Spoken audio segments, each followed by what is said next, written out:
Continuamos en Entre Líneas y el momento de hablar más estrictamente de lo que es la relación entre las medidas adoptadas por el gobierno, el nuevo esquema cambiario y el sector del agro, del campo, concretamente. Claro, gran tema para Río Cuarto y para todo el sur de la provincia, ¿no? Sí, sin lugar a dudas, sin lugar a dudas. Porque además es uno de los motores económicos del país.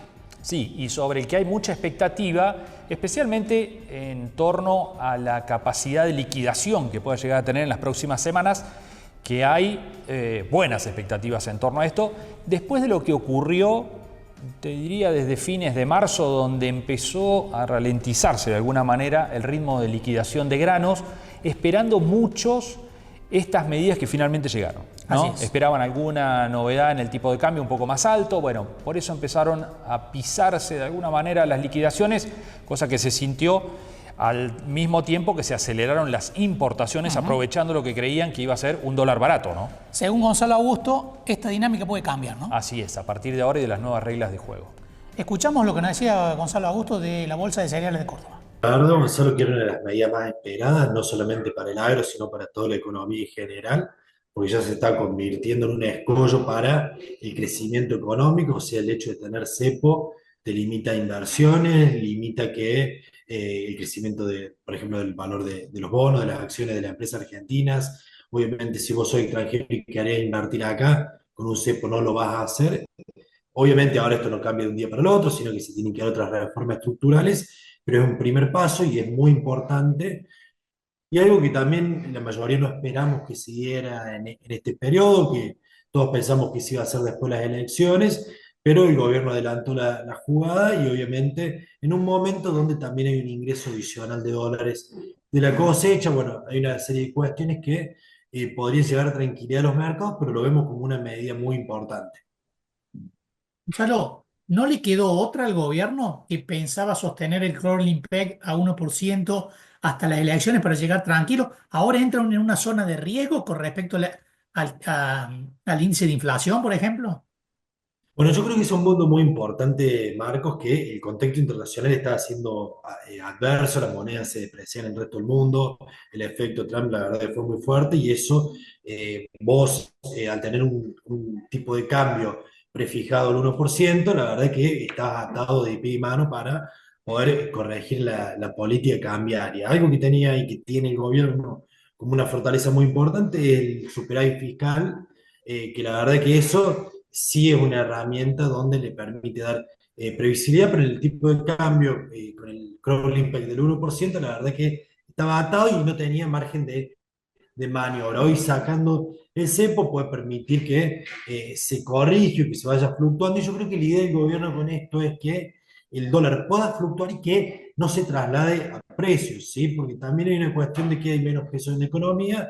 Entonces, si por ejemplo, el comerciante toma una actitud como lo hacía en los gobiernos, en el gobierno anterior, por ejemplo, de que subía el dólar blue, subían los precios y después atrás había una suba de salario, una emisión monetaria que respaldaba esas subas para poder convalidar esos mayores precios, eso ahora no va a pasar porque hay menos peso en la economía. Entonces los comerciantes, y también hay menor consumo, no van a poder subir los precios al ritmo de la suba del precio del dólar, porque el precio del dólar, como puede subir, puede bajar. Entonces ahí va a haber un reacomodamiento de precios y yo creo que en definitiva lo que busca el gobierno es descubrir cuál es el precio libre del dólar, cuál es el precio de mercado y en base a eso avanzar hacia un tipo de cambio fijo o una eventual dolarización para tratar de erradicar la inflación, que es lo que busca el gobierno con esto y que es su principal activo de cara a las elecciones. Gonzalo, amén de los fondos que vienen justamente del Fondo Monetario Internacional, que fueron muy importantes los anunciados, incluso los que van a ingresar como primer desembolso, que son buena parte del préstamo viene en el primer desembolso. El gobierno lanza este anuncio en el inicio de lo que es la cosecha gruesa, por lo cual tiene ahí otro reaseguro más como para tener poder de fuego. No se espera que empiecen a ingresar además los dólares del agro ahora. Bueno, también eso es muy importante, Gonzalo, porque también el tipo de cambio que estábamos teniendo estaba generando que los exportadores no liquidaran y que los importadores adelantaran sus compras al resto del mundo, que adelantaran sus importaciones. Ahora, con este tipo de cambio diferencial, todo lo que se ubique por encima de los 1.130 pesos, que era el dólar exportador, te debería generar un incentivo para liquidar la cosecha, para obtener un diferencial. Por ejemplo, para que se den una idea, la semana pasada la soja cerró a 325.000 pesos por tonelada. Si el dólar se va al techo de la banda a los 1.400, podríamos estar en los 400.000 pesos por tonelada, y si se va al piso, que son los 1.000 pesos, 290.000 pesos.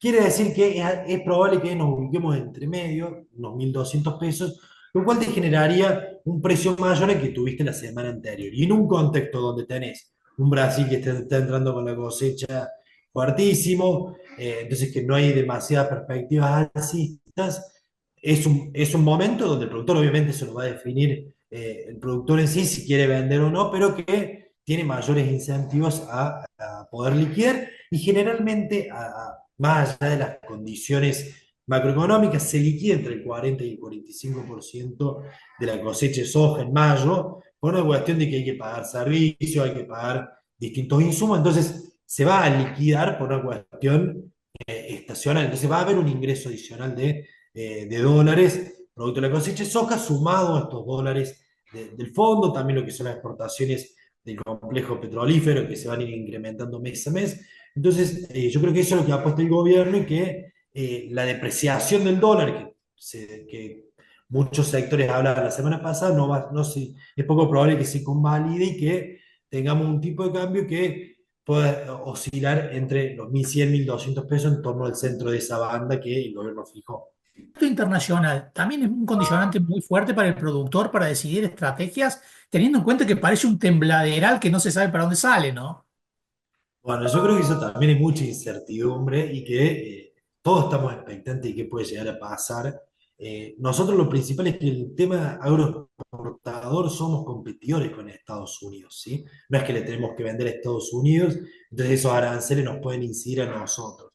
Sí, lo que puede afectar un poco el tema de China, que le compra mucho poroto de soja a Estados Unidos y que no puede no comprárselo y pasar de comprar a Brasil, que es su natural proveedor, y comprar un poco más a nosotros, pero que no nos afecta tanto en lo que es toda la parte agroexportadora del grueso de nuestros productos exportables, pero obviamente genera incertidumbre, entonces puede llegar a afectar las decisiones del productor, que yo creo que también uno está muy expectante del contexto local y el contexto internacional.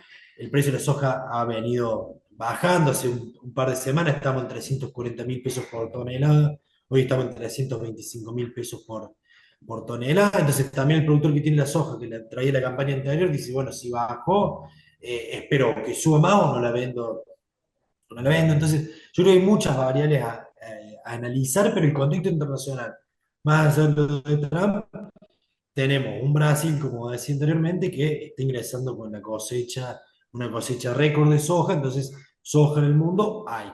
El maíz está un poco más ajustado, se están viendo precios mucho más interesantes, y que por eso también se ve que muchos productores vendieron más maíz que soja, producto de un precio mucho más atractivo, porque a nivel global la oferta de maíz es mucho más ajustada que la de soja. Gonzalo, se habló mucho en las últimas semanas de que hubo una aceleración de importaciones, temiendo de que iba a haber finalmente algún anuncio del gobierno, como que algunos adelantaron incluso importaciones, y que hubo cierta retracción en las exportaciones, como naturalmente iba a ocurrir cuando había ruido de anuncios. ¿Se notó esto? ¿Efectivamente hubo menos liquidación en las últimas semanas de lo que debería haber habido? Bueno, eso se nota, y uno ve el saldo que tuvo el Banco Central en la última semana y media, donde tuvo saldo generalmente vendedor, y esto es porque se retrasaban las exportaciones y se liquidaban más exportaciones.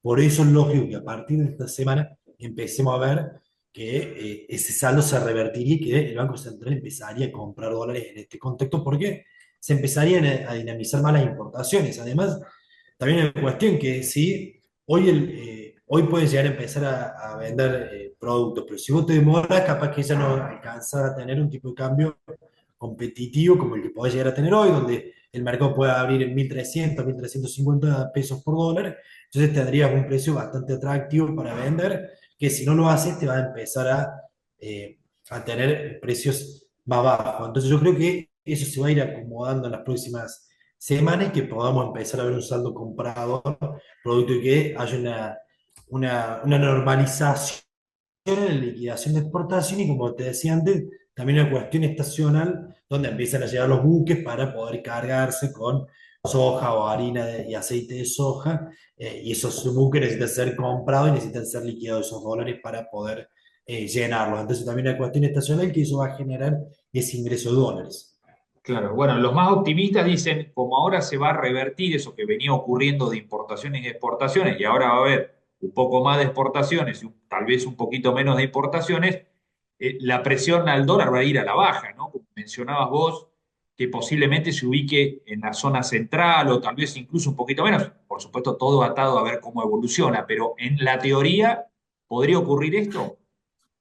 Sí, así es, Gonzalo, que eso es lo que sería más probable que ocurra. Como te decía, tener el poder de fuego que tiene el gobierno ahora es muy elevado con los dólares del Banco Central, entonces tiene poder para bajarlo, entonces también tenés eso adicional, además de los fundamentos de ingreso de dólares de la exportación o de la minería, que permitirían que el dólar no se vaya arriba de la banda, pero tenés ese poder de fuego muy importante. Y después podés tener inversiones que pueden empezar a llegar y que permiten generar calma en el mercado. Acá es el día a día, tenemos también las elecciones en octubre, entonces eso también va a ser un desafío para el gobierno y eso va a sentar las bases para la segunda parte del gobierno, donde seguramente se van a enfocar en otras reformas estructurales que también le pide el FMI, como reforma jubilatoria o reforma laboral, para poder también normalizar un poco esa situación del gobierno que necesita también ser reformulada y repensada para adaptarse a los tiempos que estamos viviendo. Bueno, ahí estaba Gonzalo Augusto de la Bolsa de Cereales de Córdoba dando su parecer respecto a lo que puede llegar a impactar en el sector productivo las medidas del gobierno nacional anunciadas entre el viernes y el fin de semana, ¿no? Que sí, se terminaron de conocer los detalles. Su opinión es la confluencia hacia la baja, ¿no? Más sí, hacia el piso de la banda que hacia el techo. Hay que ver, bueno, pero nos decía también, ¿no? Esto es día a día. Sí. Sí, en Argentina muchas veces las previsiones económicas, las previsiones de modelo en el papel funcionan de una forma y en la realidad funcionan de otra. Hay que ver cómo termina desenvolviéndose y cuáles son finalmente los resultados de este programa que tiene apoyo del Fondo Monetario Internacional y que muchos a ese aspecto precisamente no lo ven con optimismo, ¿no? Claro.